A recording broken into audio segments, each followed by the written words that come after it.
They thought breaking my chair would break me. They laughed, they whispered, they made me feel small. But what they didn't know was that my Marine husband was watching, and when he stood up, everything changed. Stay with me. This is a story you won't forget. Before we begin, don't forget to like this video, subscribe, and hit the notification bell so you never miss powerful stories of strength, courage, and unexpected twists. My name is Claire, and if I'm being honest, my life has always been ordinary. I've never been the kind of woman who steals the spotlight when she walks into a room. I don't have that kind of bold personality that makes heads turn, nor do I wear the kind of clothes that demand attention. I've always been quieter. The listener in the group, the one who sits back, watches, and lets others fill the space with their noise. Some people mistake that for weakness. Others take it as an invitation to treat me like I don't matter. But deep down, I know who I am. I've always believed that true strength isn't loud. It doesn't need to announce itself. It just exists. Calm, steady, waiting for the right moment to show itself. Still, I can't deny that being overlooked, being underestimated, sometimes hurts more than I let on. Most of my days look the same. I wake up early, make coffee, straighten up the house, and lose myself in the little rituals that keep me grounded. I love simple joys. The smell of freshly brewed coffee, the sound of rain tapping against the window, the pages of a well-worn book carrying me into worlds I'll never visit. Those quiet things, those small details, they matter to me. They remind me that life doesn't need to be extravagant to be meaningful. And then there's my husband, Daniel. To the world, he's a Marine, disciplined, sharp, unshakable. But to me, he's more than the uniform, more than the medals and the salutes. He's my anchor. He's the calm voice when my thoughts spiral, the steady hand when I stumble. He has this way of looking at me, like I'm stronger than I think I am, like I'm more capable than I believe. I can't count how many times his faith in me has carried me through moments when my own confidence felt like it was slipping through my fingers. Daniel and I live a simple life. We don't need flashy parties or loud circles of friends to feel complete. A walk at sunset, a dinner at home, a conversation that stretches deep into the night, that's enough for us. He jokes that after all the chaos he's seen in the world, peace with me feels like the greatest luxury. And sometimes when I catch him watching me quietly from across the room, I realize how lucky I am to love a man who doesn't just see me, but truly values me. Still, the world outside our home isn't always so kind. People have a way of judging, of labeling, of deciding who you are before you've even spoken. Maybe it's because I don't fit their version of strong. Maybe it's because I don't fight back in the way they expect. Instead of snapping, I stay silent. Instead of shouting, I walk away. It makes people think they can laugh at me, or that I'll never stand up for myself. What they don't realize is that strength doesn't always roar. Sometimes it whispers. Sometimes it waits. And sometimes it hides behind the quietest person in the room, until the moment it has no choice but to come out. Looking back now, I can see how everything in my ordinary world was building up to that one day. The day I was humiliated, the day the chair beneath me was broken, the day the laughter of strangers cut through me like a blade, and the day my Marine husband reminded everyone, myself included, that respect is not a gift you beg for, it's a right you stand for. It all started with an invitation. Nothing fancy, just a casual lunch organized by a few people I knew from the community. Honestly, I wasn't even planning on going at first. I've never been the type to enjoy large gatherings where everyone tries to outshine one another. But Daniel encouraged me. He said, "Go, Claire. It'll be good for you to get out, to enjoy something different." He couldn't come along. He was caught up with military work that day, so I told myself it was just lunch, just a couple of hours. Nothing to worry about. The venue was bright and cheerful, sunlight spilling through tall windows onto tables decorated with flowers. People were dressed up, laughing a little too loud, showing off new clothes and expensive jewelry. I remember standing at the entrance for a moment, adjusting the sleeves of my simple dress, hoping I wouldn't stand out for the wrong reasons. But the truth is, I always feel out of place in these settings. Everyone else seemed to know the unspoken rules, the kind of smile that comes with practiced confidence, the way to hold a glass, the small talk that flows like honey. I, on the other hand, just wanted to sit quietly and make it through the afternoon without drawing attention. I found a seat near the middle of the room, hoping to blend in. At first it seemed fine. People chatted around me, mostly ignoring me, which was a relief. But as the food was served and conversations grew louder, I noticed a few glances my way.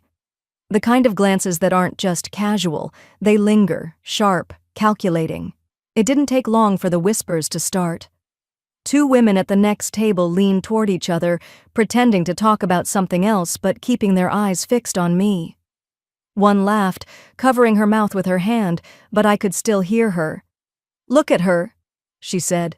"She doesn't even belong here. Did she borrow that dress from her grandmother?" The other smirked. "She probably thinks keeping quiet makes her classy. Poor thing." My cheeks burned, but I forced myself to stay calm. I told myself not to react, not to give them the satisfaction. Still, every word felt like a pinprick against my skin. And then, it happened. As the main course was being served, I shifted slightly in my chair, and I heard it, the sharp crack of wood beneath me. For a split second, I thought it was just a creak. But before I could steady myself, the chair gave way completely, and I fell hard to the floor. The sound echoed in the room, and then came the laughter. Loud, unfiltered, merciless. It felt like every person in that room had been waiting for me to fall, and now that I had, they couldn't hold back their amusement.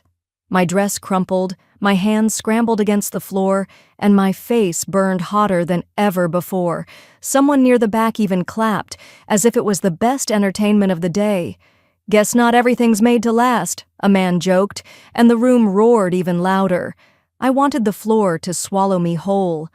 My eyes stung, but I refused to let tears fall. I bit the inside of my cheek so hard I could taste blood, forcing myself not to cry in front of them. Every second felt endless, every laugh sharper than the last, and what made it worse was knowing someone had done this on purpose. As I sat there on the ground, humiliated, I noticed one of the women smirking just a little too proudly. Her eyes met mine for a brief moment, and in that instant, I knew. She had tampered with the chair before I sat down. It wasn't an accident. It was a setup. They wanted me broken, literally and figuratively. I tried to gather myself, standing up with as much dignity as I could manage, but my hands were trembling. The laughter was still ringing in my ears. My heart hammered against my ribs, every beat reminding me of my shame. I kept telling myself, "Just walk away, Claire, just walk away." But deep down, something inside me was cracking too, not from weakness, but from the sheer weight of injustice. Because while they laughed, they had no idea who my husband was, and they had no idea that this humiliation wasn't the ending of my story. It was only the beginning. I was still trying to steady myself, clutching the edge of the table when the laughter slowly began to fade. Not because people had suddenly grown a conscience, but because the room itself had gone quiet in a different way. A silence heavy enough to make even the boldest voices shrink. And then I felt it. His presence. Daniel. He had walked in just moments after I fell, his timing almost too perfect. He wasn't supposed to be there. He had told me earlier that duty would keep him busy until late that night, but there he was in his plain shirt and jacket, eyes locked on me, reading every flicker of pain on my face. I can't explain it, but the moment I saw him, I felt this rush of relief wash over me, like I didn't have to carry the weight of that humiliation alone anymore. Daniel crossed the room without saying a word. His steps were steady, deliberate, the kind that made people move out of the way without even realizing it. He reached me, bent down, and offered me his hand, not in a rushed, embarrassed way, but gently, firmly, like lifting me up was the most important thing in the world. "Are you all right?" he asked, his voice low, calm but edged with something dangerous. I nodded quickly, whispering, "I'm fine," though we both knew I wasn't. He helped me stand, straightened my chair, and then, finally, turned to face the room. The silence was deafening. Every set of eyes was on him, waiting to see what he'd do. Daniel's gaze swept across the tables, sharp and unflinching. He wasn't raising his voice, but his presence alone carried more weight than any shout ever could. "Who did this?" he asked, not to me, but to everyone. His words weren't loud, but they carried, measured, precise, like a command drilled into every Marine. No one answered. People shifted in their seats, avoiding his eyes.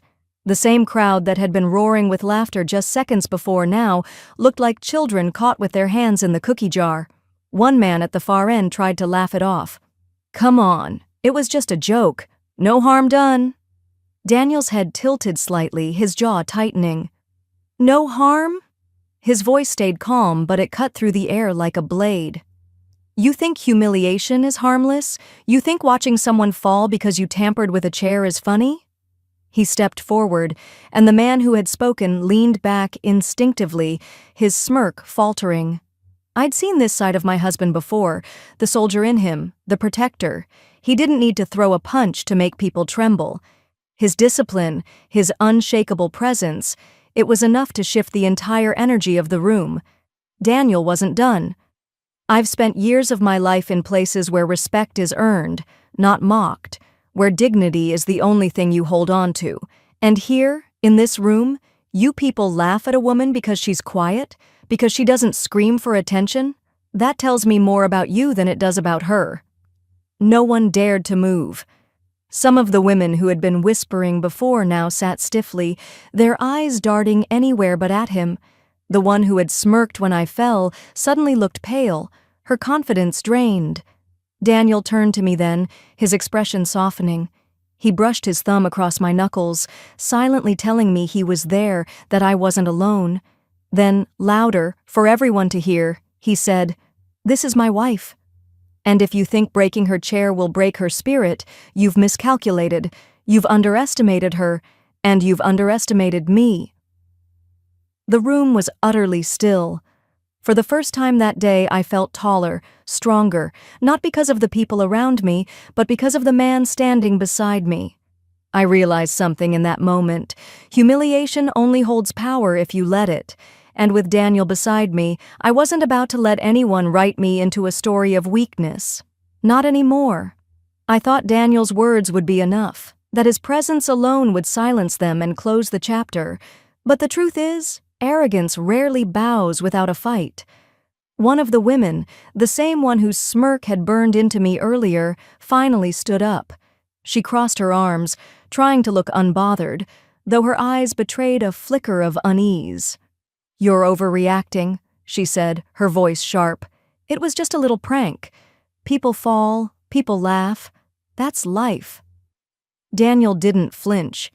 He fixed her with the kind of stare I knew well, the stare that used to make even hardened Marines straighten their posture. "A prank?" he repeated slowly. "Tampering with someone's chair so they collapse in front of a room full of people is not a prank. It's cruelty, and cruelty tells the world exactly who you are." Her face flushed, but she pushed back. Well, maybe if she wasn't so plain, so quiet, people wouldn't find it funny. The words hit me harder than the fall itself. A hush rippled through the room, as if even the cruelest among them recognized she had gone too far. I felt the sting, but this time, instead of shrinking, I felt something shift inside me. Daniel turned to me then, his voice low, steady, but meant for everyone to hear. "You don't have to stay silent anymore, Claire. Say what's on your heart." For a moment, fear held me. My whole life, I had chosen silence over confrontation, believing it made me strong. But in that instant, I realized silence wasn't strength, it was surrender. And I was done surrendering. I took a deep breath, my voice shaking at first but growing stronger with every word. "You laugh at me because I'm not like you, because I don't compete for attention, because I don't measure worth by wealth or clothes, or how loudly I can speak. But let me tell you something. You don't get to define my value. You don't get to decide who I am." I looked directly at the woman who had broken the chair, and for the first time, I didn't see someone powerful. I saw someone desperate, someone so insecure she needed to tear others down just to feel tall. My dignity, I continued, isn't in your hands. It never was. You thought breaking a chair would break me. You thought laughter would erase me, but all you've done is show the world who you are and remind me of who I've always been. The room was silent. Not the uneasy silence from before, but a heavy, reflective stillness. People shifted in their seats, some ashamed, some unable to meet my eyes. A few even looked at me differently, like they were seeing me for the first time. Daniel's hand tightened around mine, his pride shining through his eyes. But more than his strength, I felt my own for the first time in a long time. The woman scoffed weakly, trying to regain ground, but no one laughed this time. No one clapped for her cruelty. She stood alone in her arrogance, exposed, stripped of the power she thought she had. And in that moment, I realized humiliation had done something unexpected. It had set me free. Because once you've been laughed at, once you've felt the sharp edge of cruelty, you learn that surviving it gives you a voice louder than any jeer. That day, I didn't just stand up from a broken chair. I stood up for myself. And there was no going back. The silence that followed my words felt heavier than anything I had ever experienced. It wasn't the silence of mockery or judgment anymore. It was the silence of shame, the kind that lingers when people know they've crossed a line too far to defend. I stood taller than I ever had before, not because the humiliation had disappeared, but because I had finally refused to carry it. My hands were steady now, my voice no longer trembling, and for the first time in that crowded room, I felt seen, not by their approval, but by my own strength. Daniel stayed close beside me, his hand resting gently at my back. He didn't need to say anything, his presence was enough. It was like a shield around me, but also a mirror, reflecting the courage I hadn't realized I still had. Slowly, the woman who had been smirking earlier, my tormentor, looked around the room and realized she was standing alone. The same people who had laughed with her moments ago now avoided her eyes. Some shifted uncomfortably in their seats. Others looked down at their plates as if the floor had suddenly become fascinating. No one was defending her anymore. Her cheeks burned red, and for a moment I thought she would double down, throw another insult to cover her shame. But instead, her bravado cracked. She stammered, It was just supposed to be a joke. I didn't mean—" Daniel cut her off, his voice sharp but controlled. You meant exactly what you did, and now you've learned what cruelty buys you. Nothing but regret. The woman's lips pressed tightly together, and though she never said the words, her silence was an apology in itself. She couldn't meet my eyes. She couldn't stand tall anymore. The weight of her own actions had pulled her down lower than any fall I had endured. Around the room, I saw the shift. People who had mocked me now looked at me differently, not with pity, but with a strange kind of respect. Some even seemed embarrassed for ever laughing in the first place. The man who had clapped when I hit the floor now stared at his hands, ashamed. I realized something in that moment. Regret is louder than laughter. It echoes longer. It stays when the fun is gone. And those who had thought humiliating me would be entertainment were now left sitting in their own discomfort, wishing they had chosen differently. Daniel placed his arm around my shoulders, guiding me gently toward the exit. As we walked, the crowd parted without a word. No laughter, no whispers, just silence and heavy eyes watching us leave. I didn't rush. For the first time, I didn't feel like the invisible one trying to slip away unnoticed. I walked out with my head high, every step a reminder that I was not broken. Outside, the air felt cooler, freer, as though I'd left more than just a room behind. I'd left their judgment, their mockery, their false sense of superiority, and in its place, I carried something far greater, my dignity. Later that night, as Daniel and I sat together at home, I replayed everything in my mind. The fall, the laughter, the silence, the moment my voice finally broke through. I thought I would remember that day as one of the worst of my life, but instead, it became something else entirely. It became the day I learned that humiliation can only break you if you let it. That respect isn't handed out by others. It's claimed by standing tall, even when your chair has been smashed beneath you. And most of all, it became the day I realized I wasn't just the quiet woman in the corner anymore. I was the woman who found her voice, and once you find that, there's no going back. As for the ones who laughed, their laughter faded, their regret stayed. And mine? My strength rose. They thought I would walk away in shame. Instead, I walked out stronger. Respect isn't something you beg for, it's something you claim, and once you find your voice, no one can silence it. If this story touched you, drop a comment below, share it with someone who needs courage today, and don't forget to like and subscribe. More stories are on the way, stories that remind us all that dignity can never be broken.